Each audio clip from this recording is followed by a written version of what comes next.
like baby golden eyes. Say the stars, the night is bright. You make the darkness bright. Your love is a beautiful light, like baby golden eyes. The Song and the Family are the work of one man, John Knight, variously known as Super Dad and Super Scrounger, and in either case Britain's most notorious father, husband and member of the Dole Queue. At 46, John Knight has managed to acquire 2 wives, 19 children and more than £200 a week in state benefits.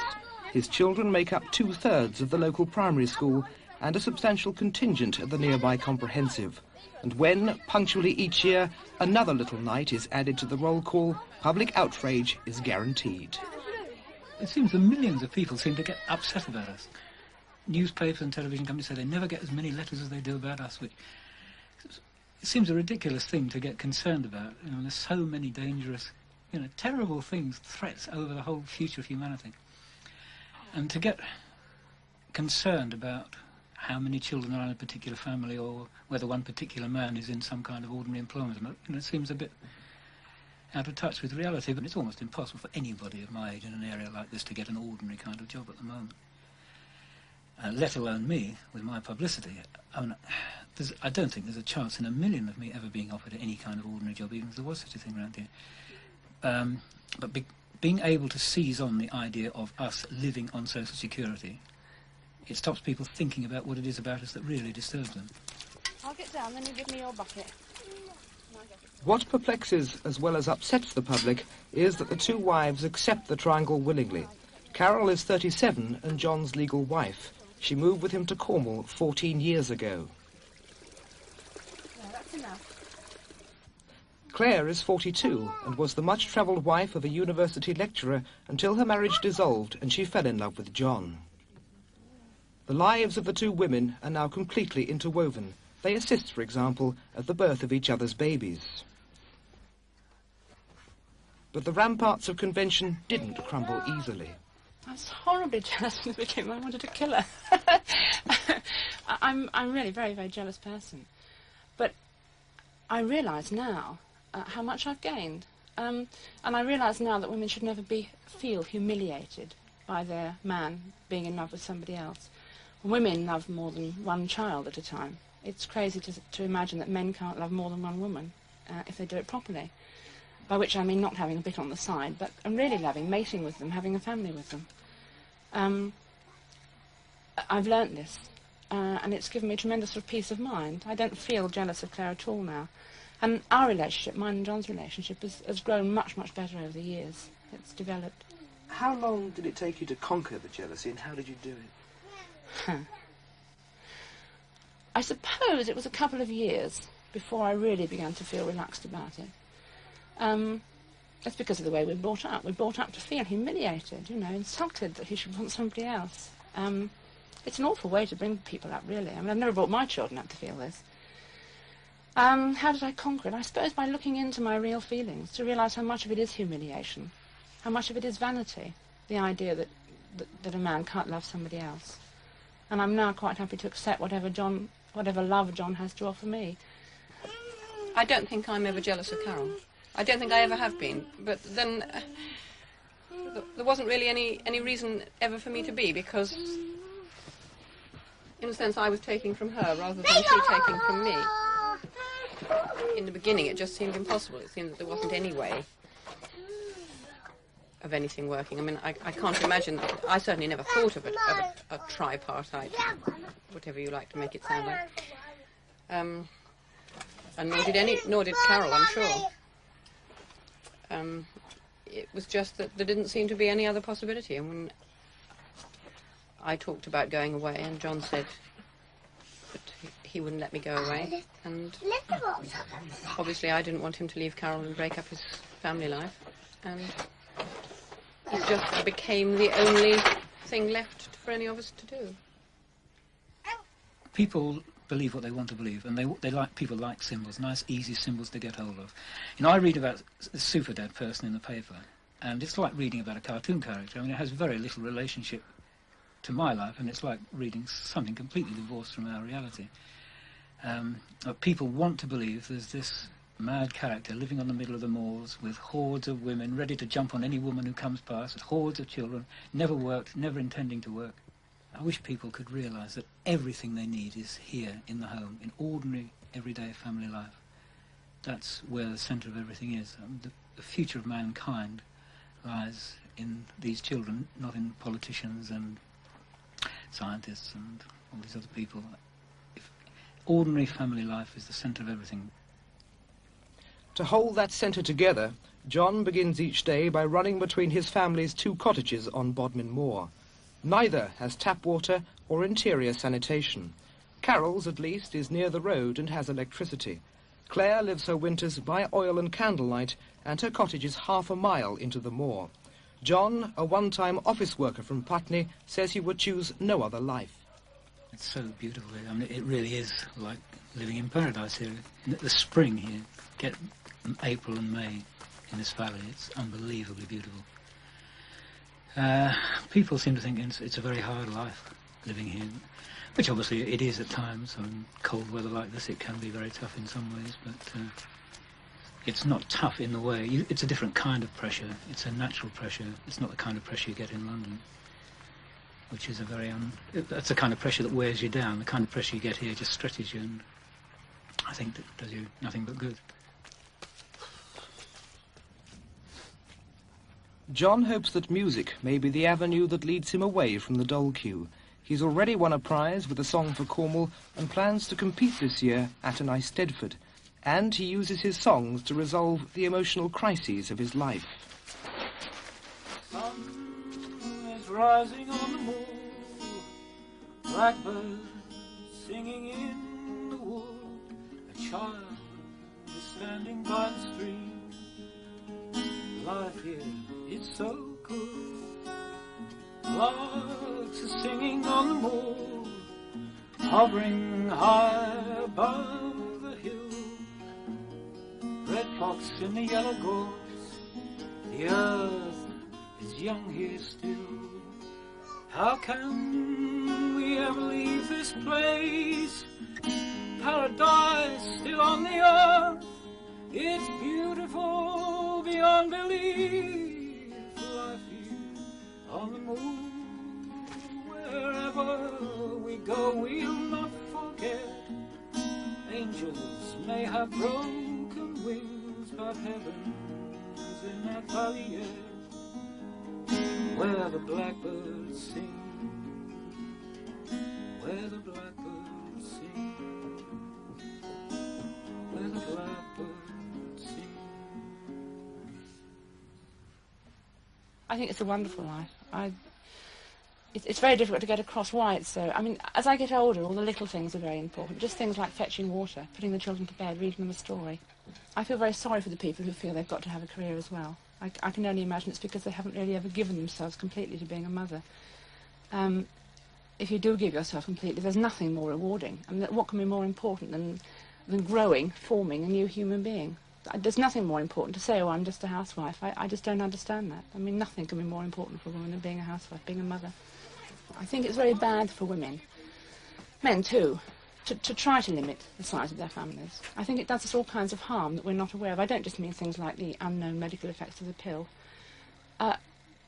Trying to distort your body, make it do different things from what it's meant to do, it's very bad for you. I mean, the logical result of making love is to have babies, and the whole thing is a cycle that goes on and on and on. I think in the early days it was probably very difficult for Carol, because she was faced with the same preconceptions, and she was educated into the same kind of jealousies and fears as most of us are, and she undoubtedly did find it very difficult in the early days.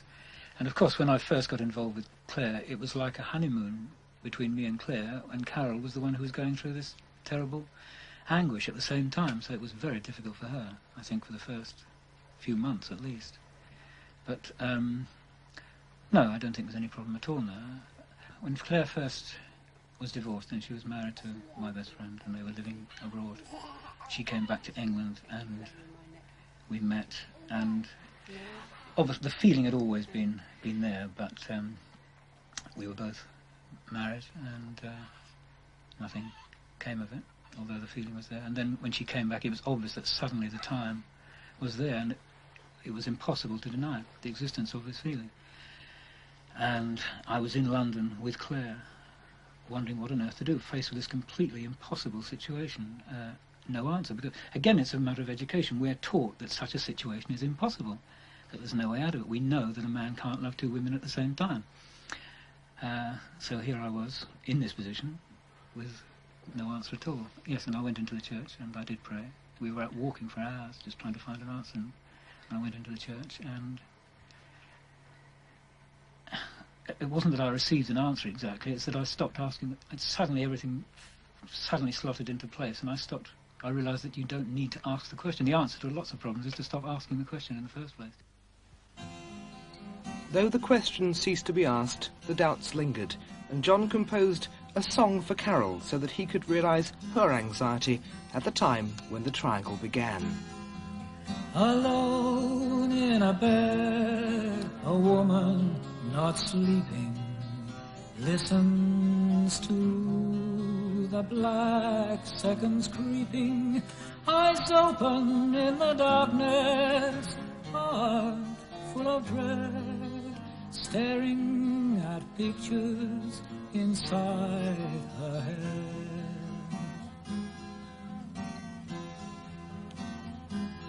She sits up suddenly, switches on the light, 2:30, middle of the night.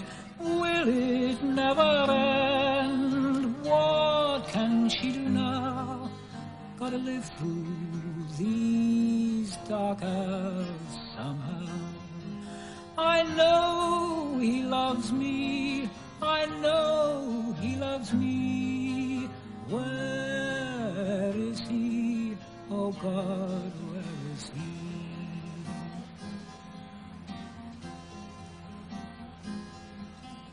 What can have happened? Can he be with her? Can he really be with her? A small voice in the darkness trying to say no. Surely it would have happened long ago.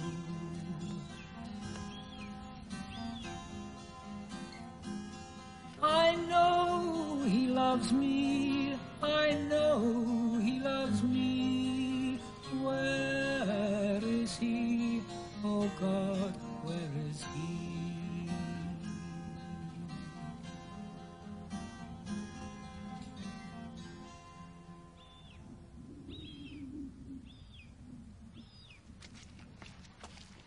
Hello.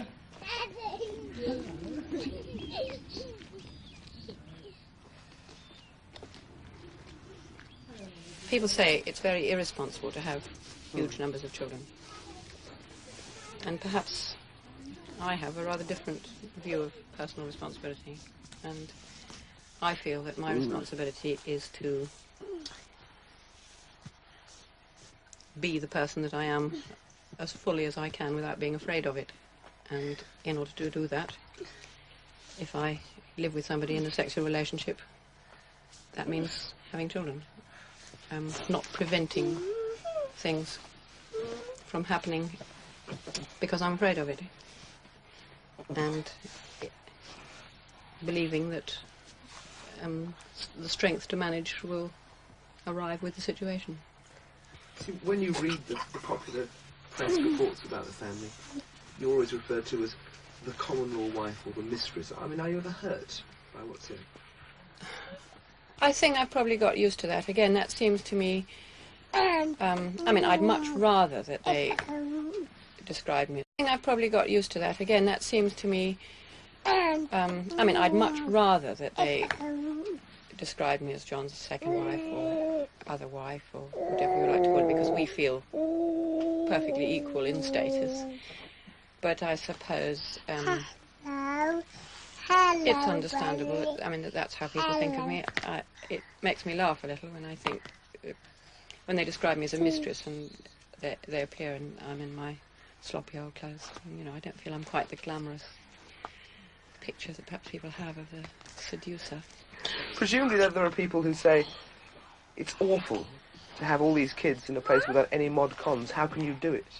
They nearly all seem to have a tremendous time until they're about 13 or 14. The children have lots of friends who all love to come and they want to stay the night and they want to be... And they don't seem to mind a bit that we haven't got proper toilets or proper lights or the walls are all peeling to pieces and it's covered in mud. About that age, they suddenly start being aware of all the grown-up standards that are required, and they say, oh, there are spiders' webs, and oh, you can't be comfortable in the toilet, you know. But then, of course, then they gradually reach the stage when they want to go and become students, or they want to go and do something else, and they would want to go and see how the rest of the world lives anyway. It seems very primitive to an outsider. No electricity, no running water, no proper sanitation. How do you cope? I enjoy the challenge, the physical challenge, of literally having to get up and light the fire or fetch the water or whatever it is in order to survive, you know, and the fetching and carrying of things, I suppose, is the biggest job. But again, it's this question of having plenty of manpower, or woman power, right, helps. Everybody gets used to having to carry something, either up or down, every time they come.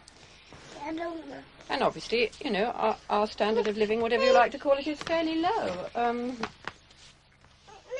In winter, there's very little light, and that's another problem. What do you want? Be careful where you're going. You sit and look at the book while I'm talking, darling. It means that people sleep more in winter, for a start, and people stay in bed longer, because there's a limit to the amount you can do, even with candles and lamps. You get little isolated pockets of people doing things round a lamp, round a candle, and people... But it's very restful. Fitting your life in to the rhythm of the seasons much more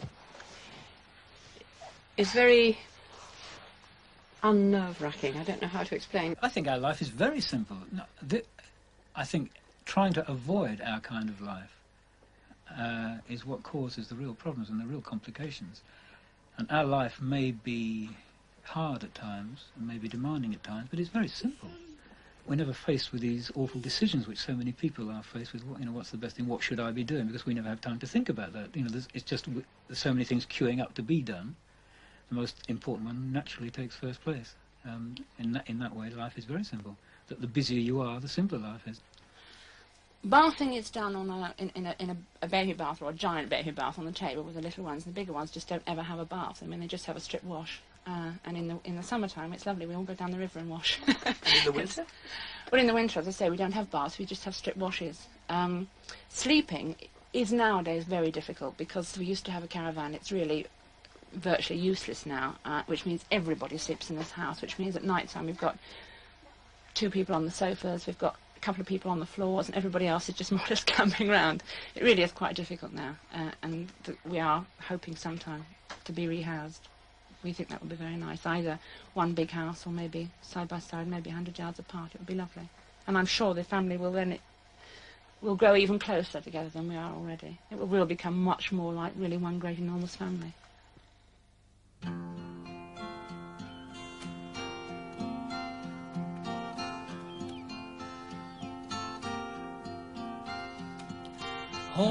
Hawk in sky fly, lark on wing sing, here on earth below as above, man and woman love.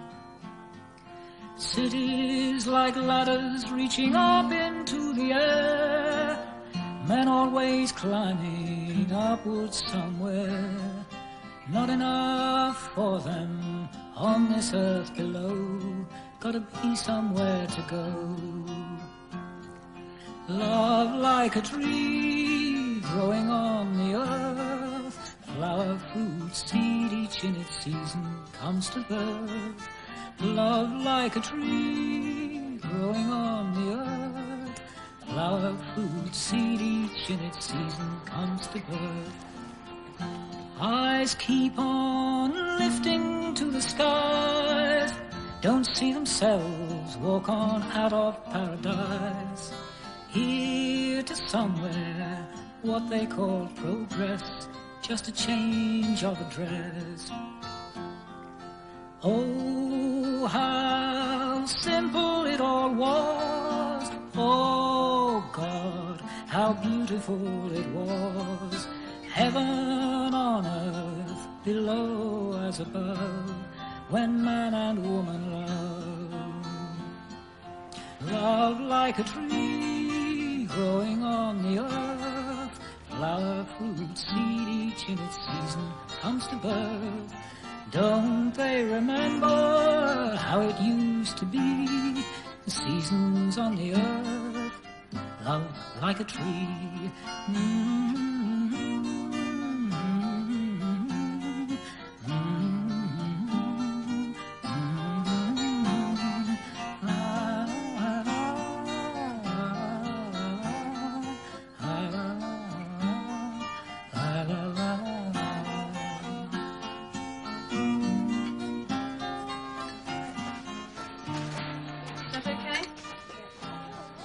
Both cottages have now been condemned, and while the local authorities search for alternatives, the Knights ensure family unity by arranging at least one get-together each week. Tonight, for Christmas, Claire has hiked up with her children to join Carol and the rest of the family. 20 pints of milk and several dozen eggs later, dinner is served. I wish more women would consider this as an alternative to divorce. I think it's so sad when you get a man falls in love with another woman and the wife thinks, right, divorce, that's the end. However much she still feels for her husband, however much he still feels for her. It's again this feeling of humiliation, of rejection, you know, and there's no reason why people should feel that. There's no reason why you should feel because your husband loves somebody else, he can't still love you. And there's so much to gain from a relationship like that with the other woman. I mean, Claire is a very good friend of mine. I'm so glad that we're all part of the same family. I think the fact that there are so many actual, practical, physical, important things that have to be done to make you survive takes you away from a lot of the worries and concerns of people like you, if you like to put it like that. You just can't spare the energy to worry about whether you've got this or that latest thing that everybody else has got, or whether you've booked your holiday or those sorts of things, because there simply isn't the time, let alone the money. You know, there isn't the energy spare to worry about those kinds of things.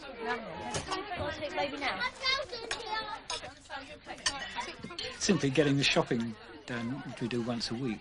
You know, everything has to be honest. And organising Christmas, it's a bit like organising a battle. It has to be organised really down to the last detail to make sure that nothing's forgotten. Super Dad this year became Super Granddad. His daughter Shara continued the family tradition of turning standards topsy-turvy by having a baby before marrying the father. Little children who aren't doing the rehearsal, can you all go off and play in the playroom while we do the rehearsal? We get our instruments, please. Yeah. Yes, Joe, I mean, that's Iona Marigold. Shara's now pregnant again, and so is Carol. But the subject of tonight's gathering isn't nappy talk, but a family sing-song, and the possibility of a family career in music.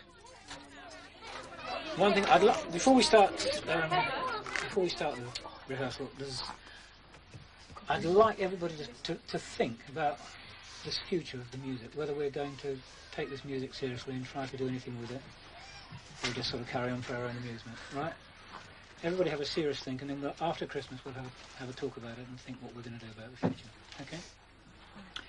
Okay, we'll do Lord of the Dance first of all.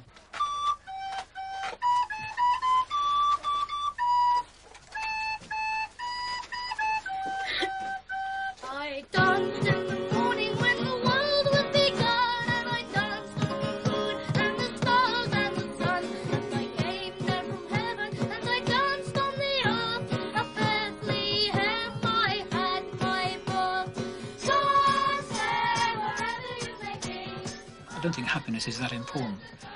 I think happiness is a nice byproduct if you get it. We certainly enjoy a lot of happiness. There's a lot of joy in our lives. There's a lot of hard work in our lives. There's a lot of joy. If you search for happiness, you don't get it. I think if you're doing what's right for you, then the happiness comes in the nice, relaxing moments as a byproduct.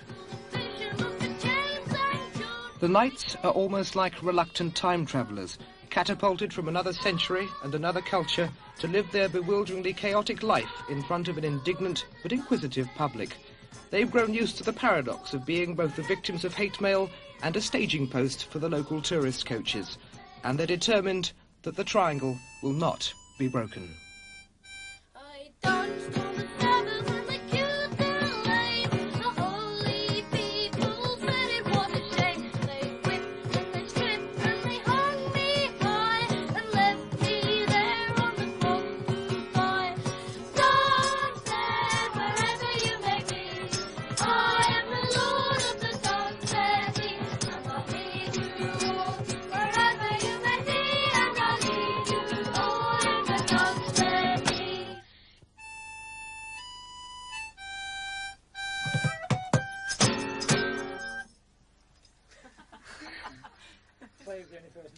I remember.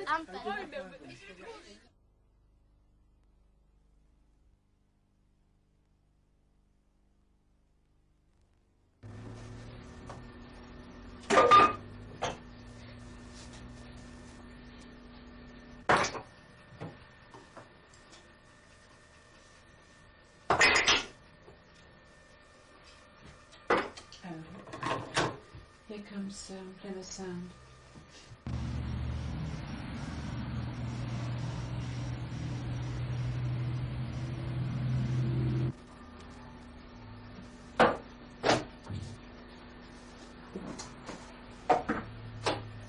I'm not going to turn my back on the family, if that's what you mean, no. With things being as complicated as they have, I've not been able to give enough of myself to the family as it is. I mean, I hope that I can find some way of giving more from now on, not less. But quite how that will be, I really can't say. From now on, we're really exploring all our different relationships, and I cannot plan out in any detail exactly what's going to happen. Now, you have achieved worldwide fame because you are a super dad, 21 children. Do you have any plans to have children with Lynn? Having children isn't something I plan. I love children, and I've never found any reason for denying life. If our relationship continues and children come as a result of it, then I should be very grateful. Carol, were you shocked when you found out about John's relationship with Lynn? No, I wasn't shocked at all. I knew about it right from the beginning. Lynn and I had always been very close friends, and she was very involved with the family. And no, I knew right from the start. I think perhaps the newspapers were shocked, but not me. But surely you must have felt betrayed in a way, because she was a friend of yours. No, it wasn't like that. Why betrayed? Because two people fall in love? No, that wasn't what I felt. No. But you allowed John to have a relationship with another woman, with Claire, who was his mistress, and now he's involved himself with a third woman. Don't you think that really he's pushing things a little too far? Well, first of all, I never thought of Claire as a mistress. She was an equal wife with me. We had a very good relationship. I just trying to not let them cry,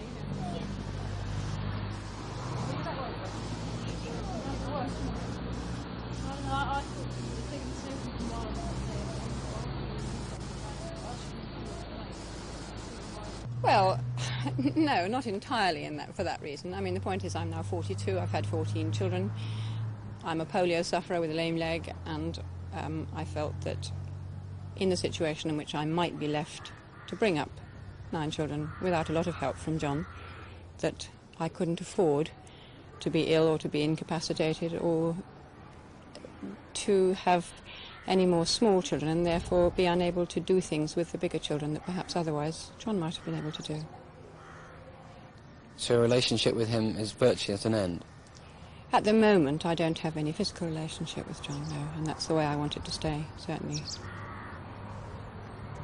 Understandably, the new woman in John Knight's rather complicated love life is a little reluctant to talk about her relationship. In fact, she's left her council house home here in the village of Five Lanes near Bodmin Moor and gone into hiding. All she will say is that she's appalled by the publicity surrounding the case, but despite it all, she's adamant that John Knight is the man she loves.